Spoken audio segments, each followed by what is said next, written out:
This podcast is part of the Pull Up a Chair podcast network. Let's build community through connection, conversation, and collaboration.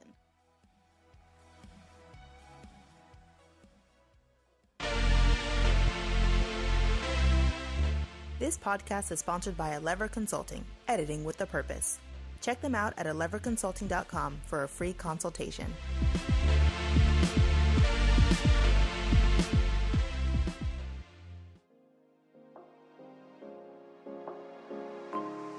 What does it mean to be happy? 'Cause it looks like we all don't know. Glass half full or empty. Man, we just putting on a show. Hi, I'm Jake, And I'm V, and you're listening to the It's Working podcast. where we take deep dives into mental health, breaking stigmas, and starting conversations. Oh, you know, I try to find a purpose in my life to drive me, to guide me. Oh, doctor, I feel dead inside. We are not healthcare professionals, and our opinions should not be taken as facts or as medical advice. To see any sources, resources, or study we speak about in this podcast, please check out our website, linked in the description of this podcast. If you or a loved one is struggling, there is hope and there is help. Some helpful resources can be found on our website, linked in the description of this podcast. It's Working Podcast is a production from the Pull Up a Chair Foundation. All opinions in this podcast belong to our hosts and do not necessarily reflect the views of the Pull Up a Chair Foundation. All right, guys, welcome back to the podcast. Today we got a guest speaker, my husband, Michael. Hello. And today you're going to tell us a little bit about what you do for a living. I will certainly try. Yeah. Right. So what exactly do you do? Because it pertains really well to the topic of this podcast. So my actual job title is independent living skills worker. Fundamentally, I am teaching basic life skills to adults with developmental disabilities, trying to teach them to become fully functioning independent adults. So that could be anything from helping them get a driver's license, learning to cook meals, advocating on their behalf to Social Security and other government entities. It's pretty wide-ranging. Which really links back to what we were talking about last week with peer mentoring, about how there's services out there to help people. It's just about finding them. Oh, absolutely. I mean, I think for just about any service you could need, it does exist. It's just, unless it's advertised directly to you, how are you going to be aware of its existence? That's a good point, yeah. How do you guys find clients? We have clients referred to us directly. We're a third-party vendor. Again, because it's adults with developmental disabilities, they're already sort of in a regional government system, and they're referred to us, and services are fully paid for as long as they qualify. Okay. And are there other companies that do what you do? Yes, absolutely. ILS work is actually a pretty large, pretty broad field, although you wouldn't necessarily know it unless you were tangled up in it. But I actually work for a smaller company that's only been around 5 or 6 years compared to some of the larger ones in California that have been around for decades. So what does it actually look like when you're working with a client? Well, it really depends on what the client's overall focus is. I mean, everyone has their goals they want to work on. Everyone has things they need to learn. And depending on what that objective is, my day could be looking up recipes and then doing a cooking lesson. Or it could be going to the DMV with a client and helping them get their driver's license or get a new replacement ID. Or honestly, it could be as boring as sitting around and teaching someone how to budget. It really is just whatever the client needs in order to get one step closer to being fully independent. What does that mean, fully independent? So, I have said that a few times, and I almost feel like it's a misnomer, because how many adults running around really feel like they're completely independent and capable? I know I'm not. I don't cook. Sure. I wouldn't say that I am either. I'm learning on the job all the time. Really, the objective is to give people the tools that they need in order to feel that they can be successful in their lives, to feel that they can advocate for themselves, and, really just to feel like they would know where to go if they needed more information or were in a crisis. Interesting. It sounds like there's like a lot of bleed through from what you do and what I do. I actually just today was helping someone apply for their real ID. Nice. So I don't know that I'm going to go to the DMV with them, but I mean, that was part of the beginning and up to the finalization of like, here's your appointment date. Don't miss it. Yeah, absolutely. Yeah. I mean, I've definitely have helped with those precursor steps as well. And I think social work is such a broad category of work that there's going to be some bleed over from one job title to another. Yeah. Social workers wear many hats. Yeah. What is it like for you to see adults who aren't as capable as you are day in and day out? Oof.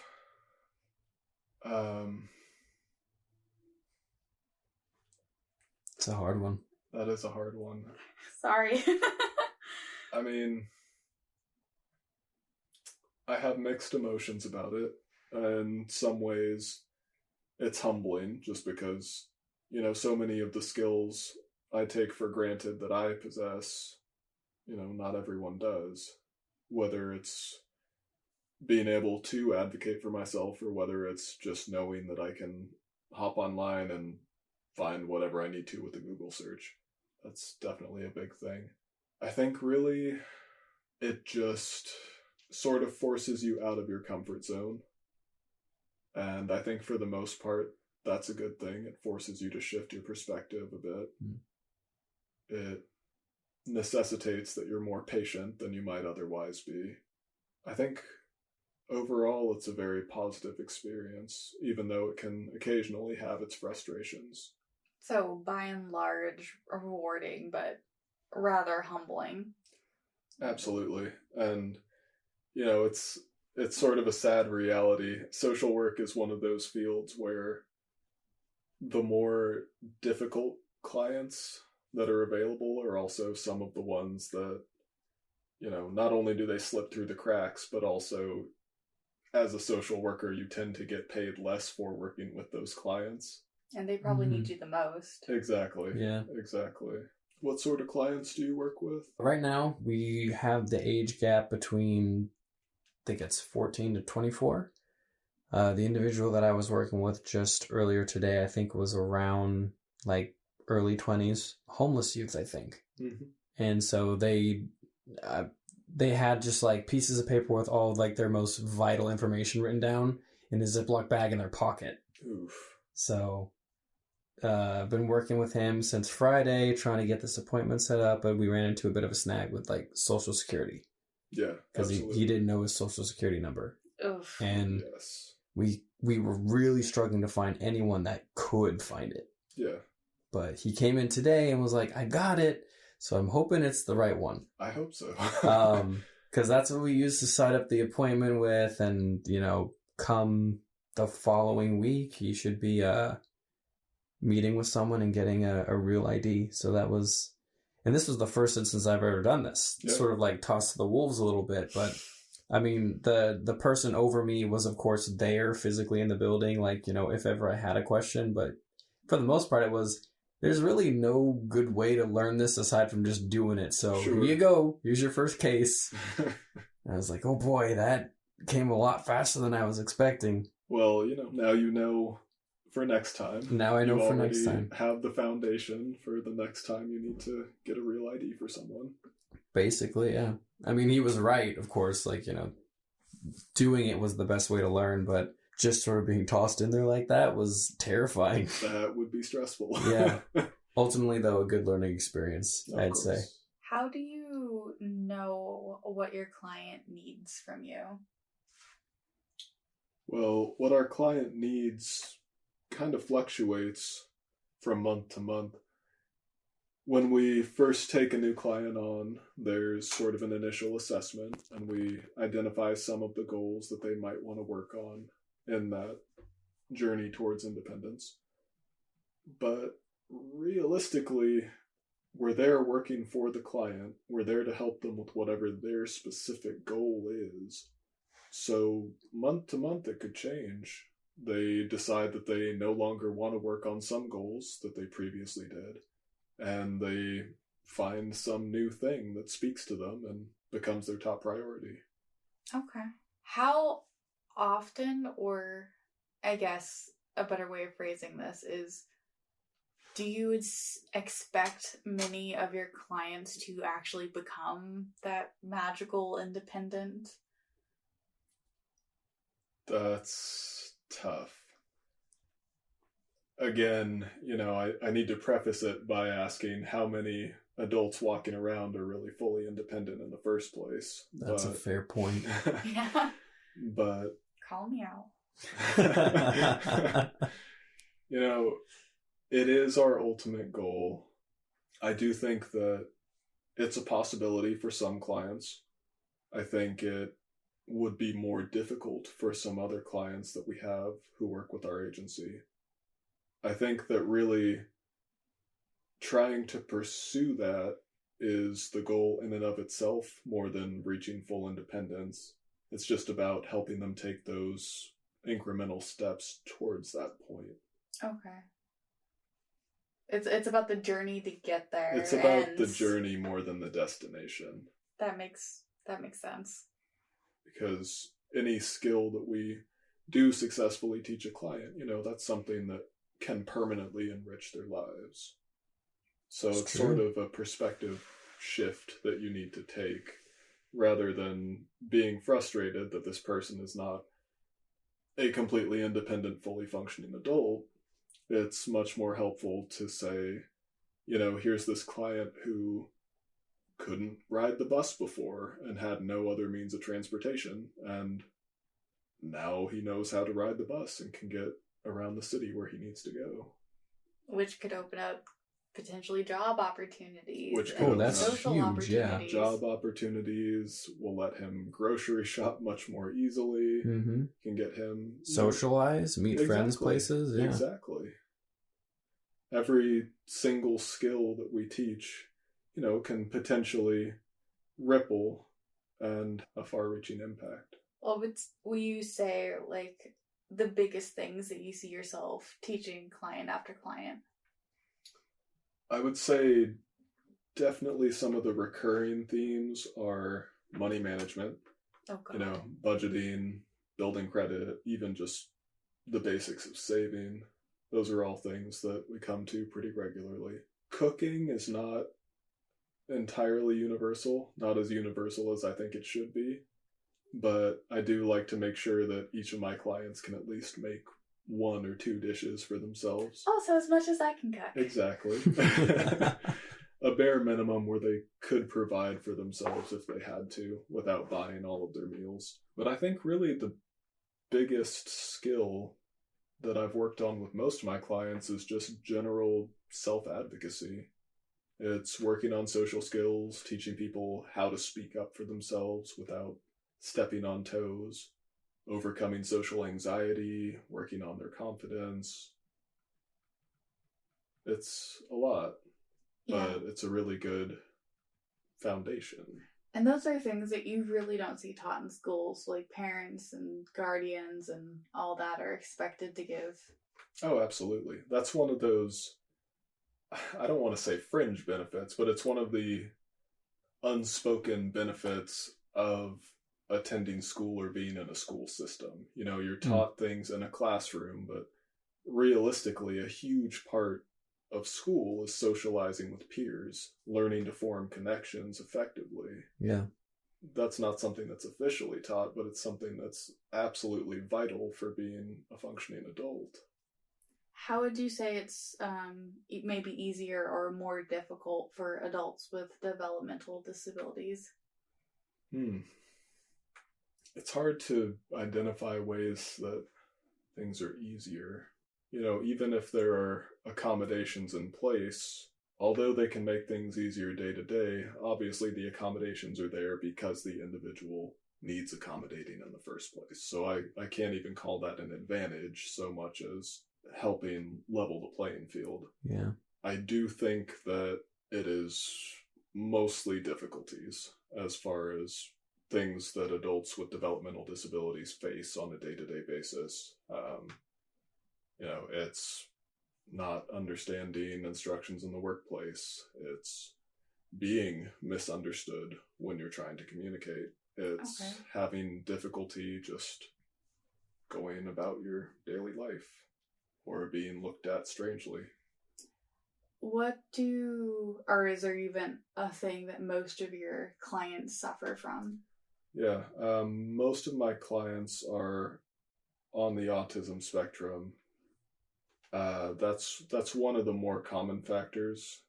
There's quite a range beyond that. There's actually quite a range. It's not only developmental, but there's also very often a mental illness component as well. For people to wind up in our caseload, that does compound with being developmentally disabled and make it even more difficult to function independently. So I have clients who are bipolar or schizophrenic. I have several with anxiety disorders, and that's on top of their existing disabilities. Which I'm sure makes it that much more important that they get support early on and absolutely throughout, and they don't just get left out into the system expected to function like everybody else. Absolutely. Either one of those groups is vulnerable on their own, so when you combine them, it just becomes extremely difficult to function, and you really need a support network. And you guys are the assigned support network. We are part of the support network, hopefully. Hopefully it's also parents or a conservator. Hopefully it's also a peer group that they can socialize with. Hopefully there's an employer and coworkers. There should be a whole range of people helping support these individuals, and we are ideally just a small part of it. I know we've touched on it a couple times. I know you mentioned that not every one of your clients gets to that point, but what does it look like when somebody is deemed fully independent? What happens then? Well, that's actually entirely their decision. At some point with our program, our clients can decide that they're ready to, in essence, graduate from it.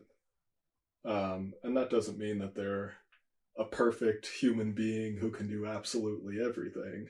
But it does mean that they feel confident enough that they can overcome day-to-day challenges on their own. So for our program, essentially they just let us know that they think they've learned everything they can learn or gained every major skill that there is to learn from us.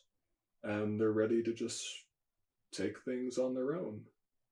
Again, with help from the rest of their support network, but they're ready to strike out and attempt to be independent without someone looking over their shoulder, teaching them how to be independent. Okay, that makes sense. And obviously they'll make mistakes, as all of us do, but the point is they feel they're ready to make those mistakes. Coming from your professional opinion, what do you think is better, the two outcomes, that somebody stays in a system like you, or with a company like you guys, or they take that leap of faith of trying it on their own? Well, like with a couple other questions, I think it really does depend on the individual.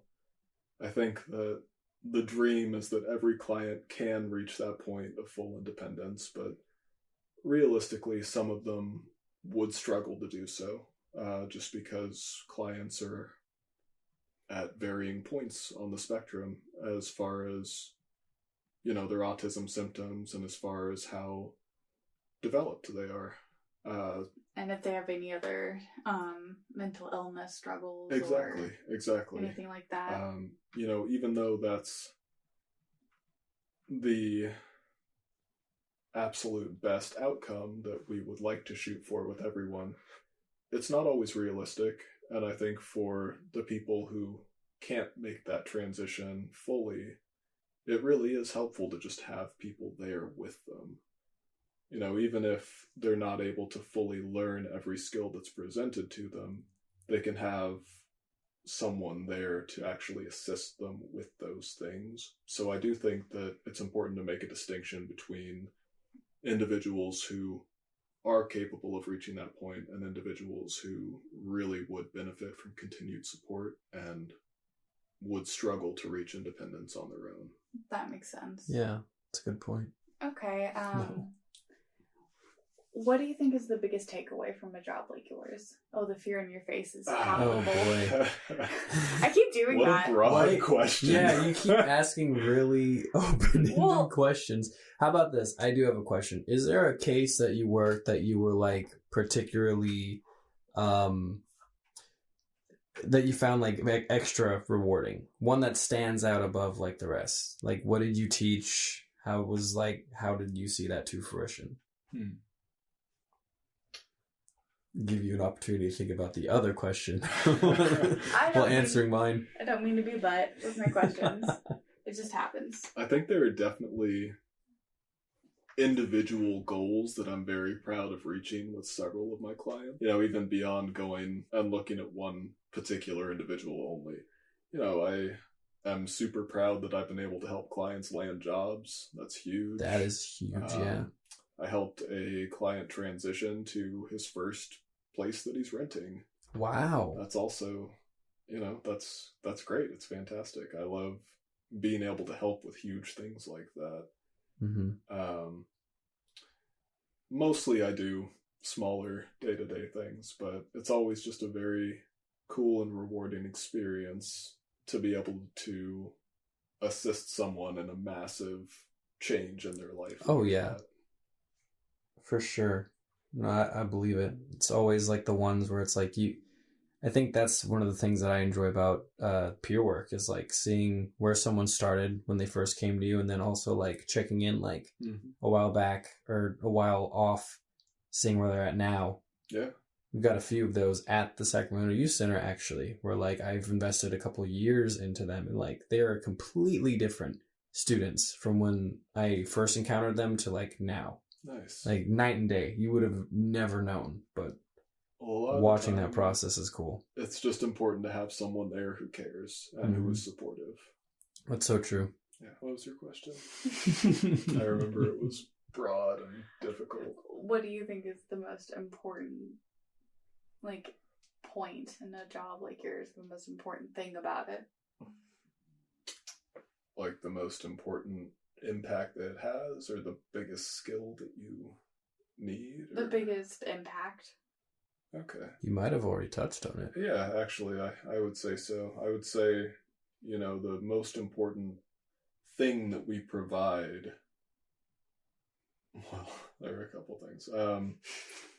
I think that being that person who cares, who listens, and who makes the attempt to teach is huge. I think a lot of people who wind up in our system are there because they don't have as many people on their side as they should. And by being present, by being attentive, it makes all the difference in the world. It really does. Okay, we like to end the podcast with a little word of advice. What is yours? My word of advice. Yes, a little token of knowledge from my dear husband. Sure, a little knowledge nugget. I would say the best advice that I can give is to think about what type of person you wish you had in your life, and then try to be that person for someone else. That's really good. That beats, I think, everything we've ever said, Jake. Yeah, that was already more insightful in just those couple words than like collaboratively all of the Our whole pieces of advice. podcast. Oh no. We just, oh God. Oh no. Oh, that's painful. Man. But Do we end it here? Yeah. Like, how do we progress from that? no, we just gotta end it there. Thank Podcast you guys over. for listening. Thanks. See ya. Join the conversation. Find us on social media at It's Working Podcast or link below. Thanks for listening, and we hope you join us next week. Be kind to yourself and to others. What does it mean to be happy? 'Cause it looks like we all don't know. Glass half full or empty. Man, we just putting on a show. Oh, you know, I try to find a purpose in my life to drive me, to guide me. Oh, doctor, I feel dead inside.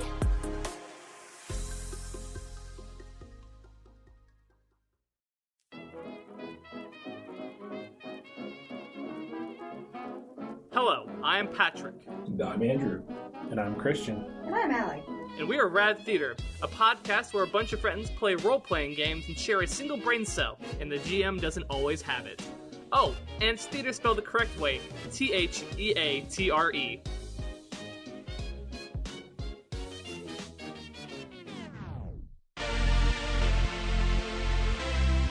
Okay, let's talk about Lever Consulting. They help you create so many things. A perfect personal statement, application essays, presentations.